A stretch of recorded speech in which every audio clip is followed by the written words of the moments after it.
All right, let's get to Big 12 Media Day. Hour and 10 minutes away from paying off those videos, and I am excited about that.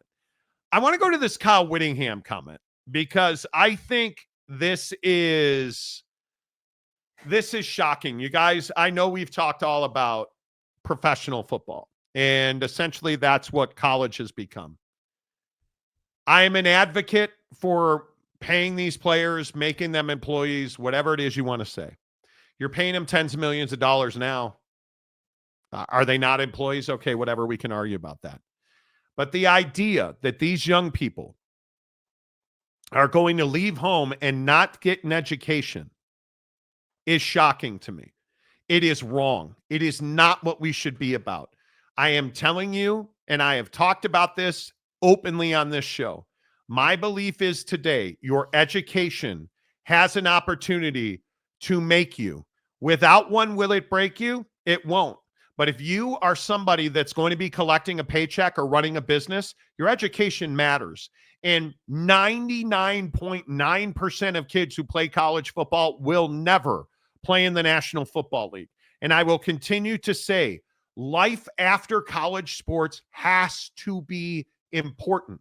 Yet it seems like we've gotten to a place, and this Kyle Whittingham comment is terrifying to me, because I feel like we've gotten to a place where nobody gives a rat's ass about the value of an education. And nobody seems to care that when you go to an institution like the University of Utah, where education comes at a premium and the quality of that education is substantial, nobody seems to care that the kid who barely qualified to get into Utah will not have a life after Utah unless they get an education. Because I know that all we care about is football. But if you think about the universities that we're talking about, how much does it matter to have a Utah MBA on your resume? It means a lot. How much does it matter to say you graduated from the Marriott School of Business at BYU? It means a lot. How much does it matter to say Baylor? How much does it matter to say UT Austin? How much does it matter to say the finer institutions in this country that also happen to play football at USC or Oregon, where educations are phenomenal? How much does that matter?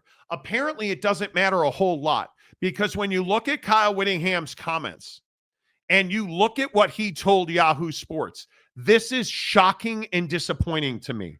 Kyle Whittingham, the head coach at Utah, I think you may even see the day in the not too distant future where players don't have to go to school if they don't want to. It'll be a true minor league. I think that's coming. It's sad to say. You're damn right it's sad to say, because we're going back to this place in time that I have talked about for 20 years about college athletics, where the education doesn't matter as long as the kid can return a kick. And I'm telling you, we're doing these kids a disservice if we do not make them go to class and get some sort of degree. What are they even doing there if they're not going to school? I think it matters, and it is incredibly disappointing to me that I don't feel like anybody cares about the value of that education after football. Yeah, well, I think that went out the door when the financial system changed. I mean, the measuring stick for a kid's value used to be, hey, is this kid a full ride scholarship or is this kid a partial?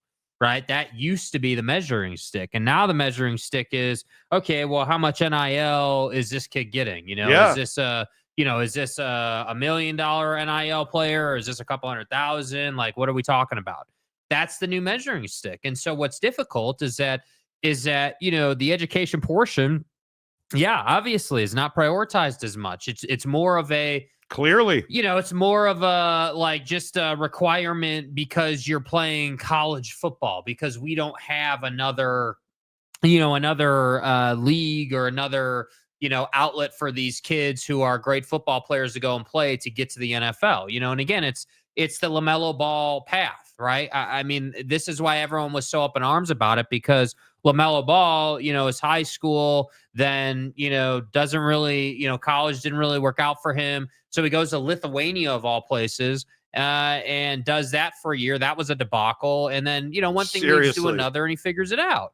But, football players don't have that opportunity. And so, hell, what were we just talking about yesterday with Retzoff, right? Hey, well, can this kid transfer? What's the deal because he's graduated already? So like it's two different conversations. If you take it seriously and you just knock your grades out of the park and you just handle it, then the education portion kind of takes care of itself. It's not even that big a deal. But there are a lot of kids who are elite football players, but maybe are not elite scholars. And that's where I think when you talk about, hey, well, how do we have a good football program at our school? Well, hey, move the sticks on, what gets into this school academically and what doesn't. And I think that's why Kyle Whittingham is talking about this, because when you start talking about private equity and all this money coming into the sport, you got to find a way to acquire players.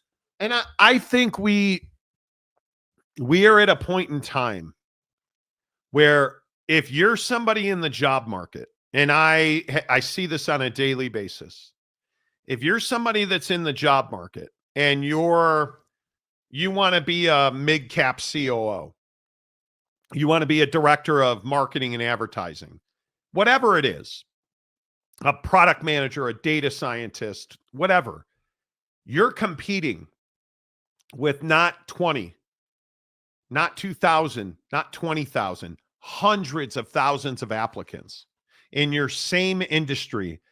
And a lot of times you're invisible. And if you're trying to be a data scientist, which are huge right now, do you understand how important that college degree and certificate are? Do you understand the difference between a bachelor's and an MBA? If you want to be a sales director at a company, let's say, and you want to be an operator of a company and you have a bachelor's, but the guy next to you competing for the same job has an MBA, or if you don't have a degree at all, maybe you just have a certificate and you're standing next to somebody with a bachelor's, do you know how much of a disadvantage you're at? And we have a position for you where you need to play football, basketball, rugby, whatever. And we're going to give you a free education from now until your 30th birthday, whatever it is. When you're done playing in the NFL even, and I don't know how many people realize this, they can go back and get their degrees. How many do that? Not many. Not many. So if we're going to just say you don't have to go to school, I'm telling you this will lead to tragedy. This will lead to nothing good will come of this. If you tell, and this is particularly from disadvantaged communities, there's no question about it. If you're a young black man in the inner city and your whole life is college basketball, college football, maybe you're an elite baseball player, and I said to you, hey, you can go to pick your college, Notre Dame, and you don't have to go to class. You can play basketball. You can play football, hockey. You think I'm going to class? I'm not going to class. I hated class in high school. What makes you think I'm going to go to class in college if you tell me I don't have to? The answer is going to be almost never. There's going to be a certain sect based on where did you grow up? What kind of household you grow up in? What zip code did you grow up in? What are the geoeconomic scenarios in those zip codes? What is your high school value? Does your high school value high test scores and high performance in science and math? You're not opting out of your college classes because you're already prepared for them. But how many high schools in the city of Chicago are you seeing a value placed on high math and high science scores for high level performing athletes? Because I'm telling you now, I didn't do my homework. I didn't take a lot of tests in high school. I kid you not. I had girlfriends and friends who took tests for me, wrote papers for me, did homework for me. Dude, I couldn't add 2 + 2. I had no desire to learn it. Mm-hmm. I had a girlfriend in high school who was a math wizard. She did every worksheet for me. She prepped me for every test I had to take. And it was easy for her. Yes. And I had no desire to learn. Dude, I didn't even want to learn geometry. My basketball coach was my geometry teacher. That cat used to teach me. I am not kidding. We would be talking about geometry while I was practicing free throws. I was that uninterested in geometry. He would be working with me. I'd stay after basketball practice because I wouldn't do well on tests because I didn't do the homework. And that was 40 years ago. What do you think is going to happen now if you say to a kid, hey, here's $10 million. You're an elite player. Okay, forget that kid. Hey, here's $100,000. You're a mid-level running back, probably a third stringer. Just got the most money you've ever seen in your life. Do you want to go to class? No. I'm going to kick back, lift weights, and play video games. Then I'm going to go to practice. I'm going to smash, and then I'm going to go lift weights and go to bed. I'm not going to class. And the thing is, we all want to sit here and we want to talk about the virtue of education. And it actually, again, we've gone full circle now from it doesn't matter, go be a social media influencer, to, oh shit, look at the inflation, to, hey, look at the job market. There's a ton of people without work and they're all applying. And look how many of them have college degrees and how many don't. They're getting the jobs and they're not. It's as simple as that. So when we go through this in 10 years, after Jimmy, the third string running back, isn't playing in the NFL, the UFL, the CFL, your mom's FL, and he's got to figure out how to make a paycheck because he's got kids and a wife. You think it's hard to buy a house now? Go try to find a job without a college degree, without any coursework or grades, and you have no other way to make money. Do you want to go back to college? I'm going to say you probably do. I'm going to say you probably do.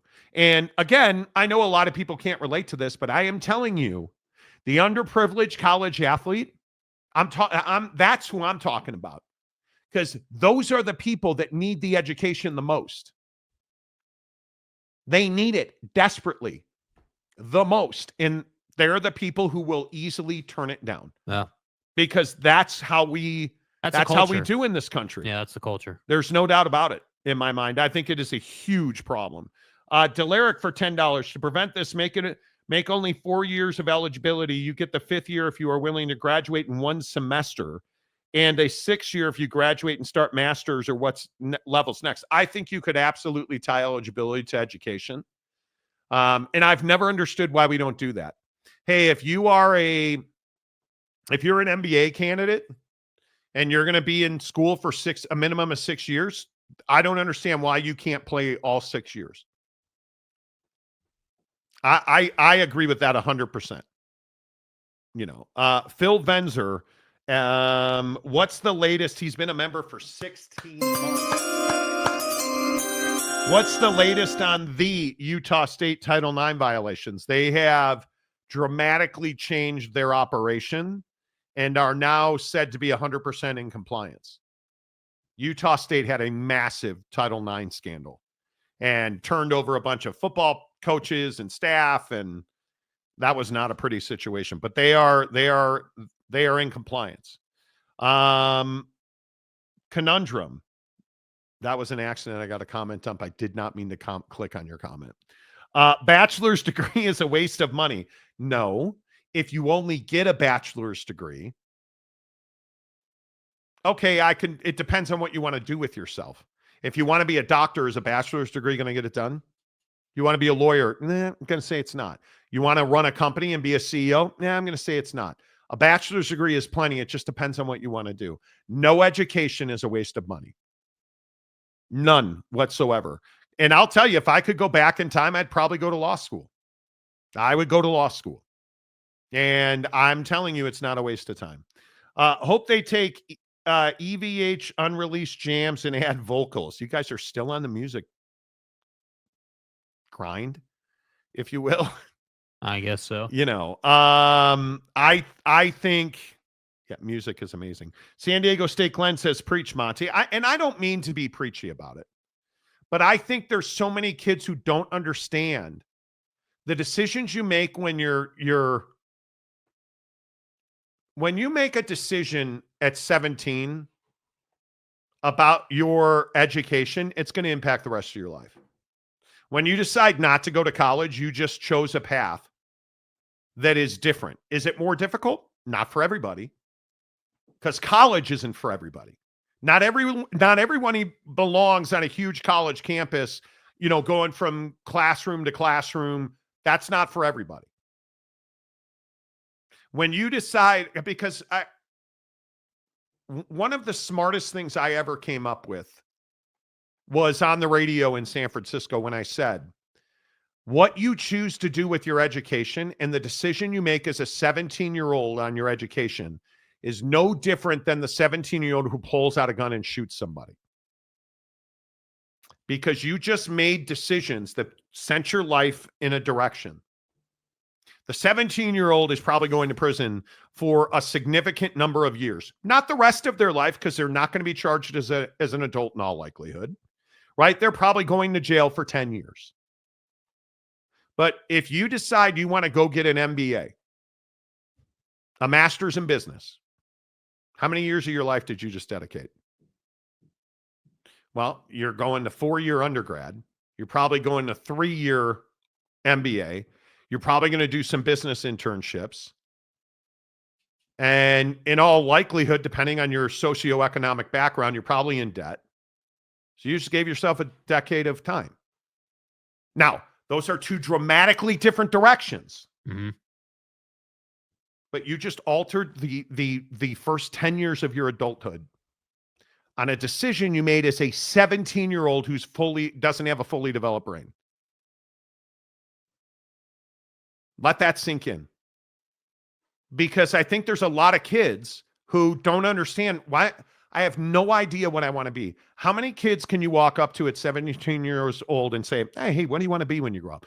Oh, I want to be a data scientist and I want to They're not going to know the answer to that. So the right answer for a lot of 17-year-olds is, well, why don't you go to junior college for 2 years, get your undergrad knocked out, most of it, get your core classes knocked out, and then figure it out in those 2 years. That's the exact right answer for a large majority of kids who don't even know what junior college is. Or why it's valuable. Right? So I'm just telling you that when you go and you make these decisions to go play college football, basketball, hockey, whatever, that's a really strong position for you in 10 years. You're going to make and again, throw out the best college athletes and throw out the worst. I'm talking about the ones who make up the lettuce and tomato, not the meat, the lettuce and tomato, the second tier player who's not going to the NFL. That guy in 10 years is going to wish he had made better decisions. That's all I'm saying. And I just don't think you can do that. I really don't think you can do that.